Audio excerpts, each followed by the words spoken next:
आगामी विधानसभेच्या दृष्टीने भाजपनं आता कंबर कसल्याचं दिसतंय। आज पुण्यामध्ये भाजपचं महाअधिवेशन पार पडतंय। या अधिवेशनासाठी खास गृहमंत्री अमित शहा रात्री पुण्यामध्ये दाखल झालेत। बालेवाडी इथं महाअधिवेशनाचं आयोजन करण्यात आलेलं आहे। यासोबतच लोकसभा निवडणुकीत झालेल्या पराभवावर सुद्धा या आजच्या अधिवेशनात चिंतन केलं जाईल।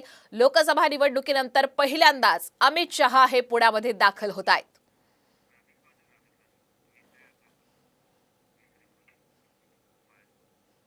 आपण ग्राफिकच्या माध्यमातून समजून घेऊयात। पुण्यामध्ये सकाळी 11 वाजता भाजपचं महाअधिवेशन हे सुरू होईल। उद्घाटन सोहळा होईल। विधानसभा निवडणुकीचा रोड मॅप आज ठरवला जाईल। विरोधकांच्या खोट्या नरेटिव्ह विरोधात प्रस्ताव मांडला जाणार।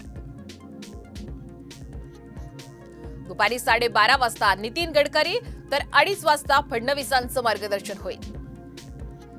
दुपारी 3 वाजता अमित शहांच्या मार्गदर्शनानं महाअधिवेशनाचा समारोप होणार।